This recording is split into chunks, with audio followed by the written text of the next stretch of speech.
I swear I've never wanted to yeet someone out of a plane at 37,000 feet more than I did that day. The second I settled into my window seat, the one I paid extra for after a year of overtime hell, this woman in a leopard print mask and oversized sunglasses marches up, points at me like I stole her kidney, and announces loud enough for the whole cabin to hear, "Young man, I have severe allergies. I need that window seat or I could die." My stomach dropped because her eyes weren't scared, they were gleaming. Everyone froze, flight attendants, passengers, even the guy with the neck pillow halfway over his face. She kept going. "Fresh air circulation is better by the window. Everyone knows that. If I stay in my middle seat, I'll have an anaphylactic reaction and it'll be your fault." I just stared, mouth open, because I'm literally holding a doctor's note for my anxiety. I need the window to not have a panic attack on takeoff. But before I could even speak, she whipped out a tiny spray bottle, spritzed the air like she was blessing it, and fake coughed so hard I thought she'd hack up a lung. The flight attendant, let's call her Maria, rushed over, all customer service smile, asking what was wrong. Karen went full Oscar mode, hand on chest, voice trembling. "I forgot my EpiPen. I feel it starting already. The recycled air back there." Half the plane was now glaring at me like I was about to murder her with oxygen.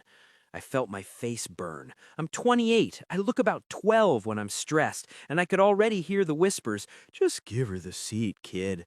I was about to cave because who wants to be the monster that kills someone over a seat when the guy in the aisle seat next to me, this older dude with a Navy vet hat, leaned forward and said, calm as hell, "Ma'am, I'm actually a doctor. Let me check your vitals real quick."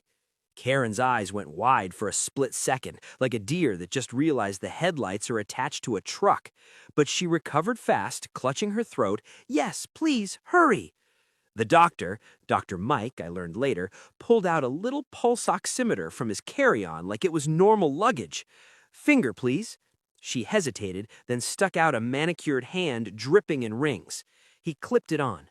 30 seconds of silence while the whole row watched the numbers. 98% oxygen, heart rate 72. Perfect. Then he smiled, the sweetest, most poisonous smile I've ever seen. "Ma'am, your oxygen saturation is excellent. No signs of respiratory distress. Actually, would you mind if I listen to your lungs real quick?" He already had the stethoscope out. Karen went pale under 3 layers of foundation. I'm fine now, actually. Miracle recovery." Dr. Mike wasn't done. "Funny thing, I'm allergic to cats myself. Severe. That spray you just used smells exactly like the Febreze pet odor eliminator my ex-wife used to mask her 6 Persians. You wouldn't happen to have cats, would you?" The cabin went dead quiet. Karen's mouth opened, closed, opened again. Then from the back, someone snorted, then another person. Within seconds, half the plane was laughing. Her face turned the color of the emergency exit sign. Maria, the flight attendant, God bless her, didn't miss a beat. "Ma'am, attempting to fraudulently displace another passenger using fake medical claims is a federal offense, but since we're about to taxi, we have a better solution." She pressed the call button above first class. Another attendant appeared. Maria whispered something, pointed at Karen, then at me and Dr. Mike. 2 minutes later, before we even pushed back from the gate, they were moving our bags. Karen thought she was getting upgraded to punish us. She was wrong. They escorted her to the jump seat in the back, right next to the lavatory that hadn't been cleaned since Dallas. And me, Dr. Mike, we got escorted the other way, through the curtain into the Mint suite on this Airbus A321, the one with the lie-flat bed, the sliding door, and the Do Not Disturb button. As the flight attendant handed me a warm cookie and a glass of champagne, I looked back just in time to see Karen squeezed between 2 giant roller bags, fake coughing into a barf bag while the real passengers laughed behind their masks. That's when I knew this was going to be the best flight of my life and the worst of hers.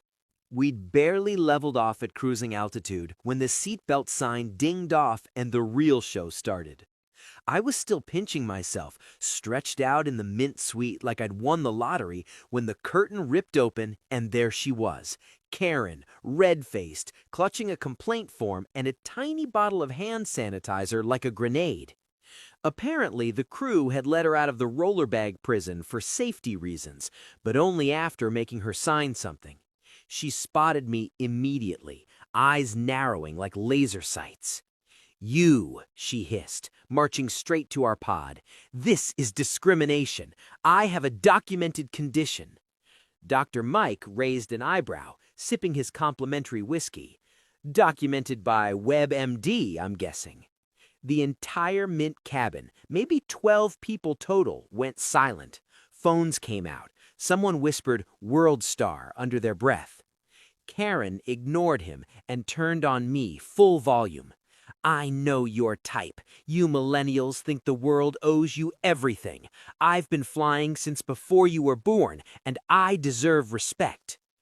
I just stared, because at that exact moment, the flight attendant from earlier, Maria, appeared with security. Yes, actual air marshals, 2 of them, looking like they bench press Buicks for fun. "Ma'am," Maria said with ice in her voice, "you were already warned. Return to your assigned seat." Karen spun around, hair flipping like a bad shampoo commercial. "Do you know who my husband is? He's Platinum Elite. 1 call and all of you are fired." One of the marshals, big dude, zero expression, simply said, "Ma'am, threaten the crew again and we land in Nebraska. Your choice." You could have heard a pretzel crumb drop. Karen opened her mouth, closed it, then did the most Karen thing imaginable. She started crying, not quiet tears, huge, dramatic, mascara-melting sobs, while fanning herself with the complaint form. "I can't breathe back there. Someone was eating peanuts. I'm going into shock." Half the Mint passengers rolled their eyes so hard I thought they'd see their own brains. That's when Dr. Mike stood up, calm as ever, and said the sentence that broke the internet later that night. "Funny, I'm deathly allergic to peanuts too, yet here I am breathing just fine." He reached into his pocket and pulled out an unopened bag of Delta peanuts, the exact kind they'd handed out 10 minutes earlier, and slowly, deliberately tore it open. The smell hit the air. Karen's crying stopped like someone hit a switch. Dead silence. She stared at the peanuts like they were plutonium. Dr. Mike smiled. "Want one?"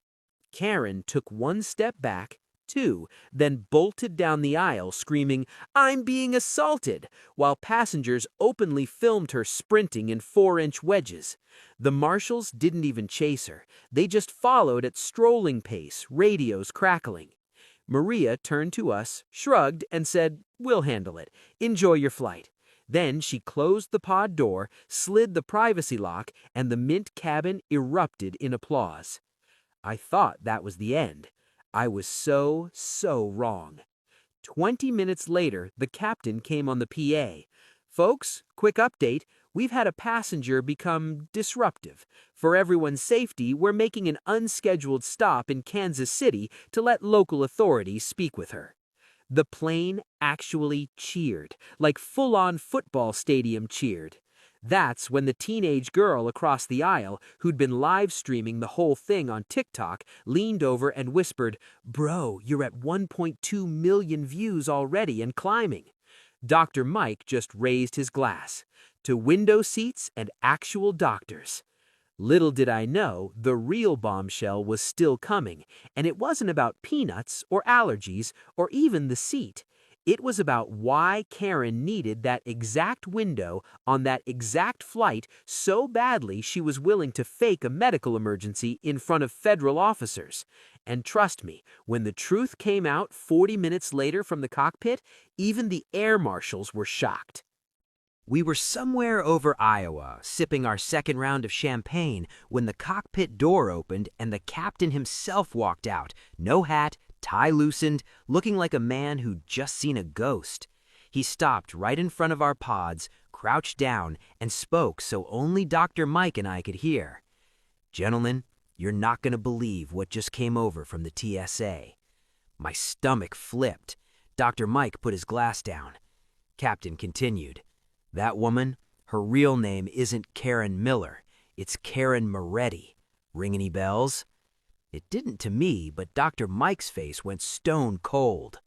Moretti, he whispered. As in Vincent Moretti? The captain nodded once. I was lost. Who the hell is Vincent Moretti?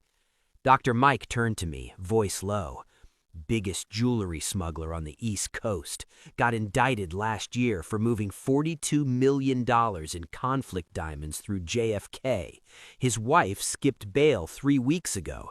Guess who matches the description down to the leopard mask? My jaw hit the lie-flat bed. The captain kept going. The TSA is flagging her the second we sent the passenger manifest after the diversion threat. She wasn't trying to steal your window seat because of allergies. She needed it because there's a false panel behind the bulkhead plastic on row 12A. Customs dogs missed it last month, but TSA finally figured out how her couriers were moving the stones, sewn into the seat cushion itself. I felt the blood drain from my face. I had been sitting on $42 million in blood diamonds. Karen didn't want the window for airflow. She wanted to rip open the seat during flight, extract the package, and swallow the condoms wrapped in condoms like the old-school mules used to do. That's why she was willing to scream, cry, threaten federal prison. She was desperate. Her husband's trial starts in 4 days. Without those diamonds as leverage, he flips on her and she spends the rest of her life in federal prison. The spray bottle? Not Febreze, liquid laxative. She was planning to get sick, lock herself in the lavatory for an hour, and retrieve the package the old-fashioned way. The peanuts? She really is allergic, just not deathly. She panicked when she smelled them because she knew any swelling would make swallowing the condoms impossible. Dr. Mike started laughing so hard the flight attendant came running. The captain stood up. FBI's meeting us on the tarmac in Kansas City.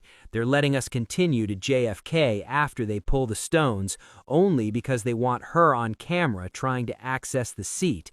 She just signed her own confession by demanding row 12A in writing 3 separate times. He looked at me and grinned. By the way, son, because you refused to give up your seat and forced her meltdown, the U.S. Attorney is filing paperwork to give you the federal whistleblower reward, 10% of seized value. I did math in my head. $4.2 million. Dr. Mike raised his glass one last time. To the kid who paid $89 for a window seat and accidentally took down an international crime ring. The entire Mint cabin toasted me. Someone started clapping. Then the whole plane, even economy, joined in over the PA when the captain announced it, minus the classified parts. Karen Moretti was escorted off in Kansas City in handcuffs, still wearing the leopard mask, screaming about her allergies while FBI agents ripped open my old seat and pulled out pouch after pouch of glittering stones. Last thing I saw before we took off again, her standing on the jet bridge, mascara rivers down her cheeks, staring up at the mint suite window where I was now living my best life. I waved. She flipped me with both cuffed hands. Worth it. And that, ladies and gentlemen, is how I turned an $89 upgrade fee into a $4.2 million reward, a free lifetime Mint pass from the airline, and the greatest flight story anyone has ever heard. Moral of the story? Never, ever give up your window seat to a Karen, even if she says she'll die. Sometimes the real allergy is to consequences. If you enjoyed this story, make sure to hit that subscribe button. Every single subscription motivates me to bring you even more exciting and dramatic HOA stories. And don't forget to tap the bell icon so you never miss a new upload. I'll see you in the next story, where justice gets even more satisfying.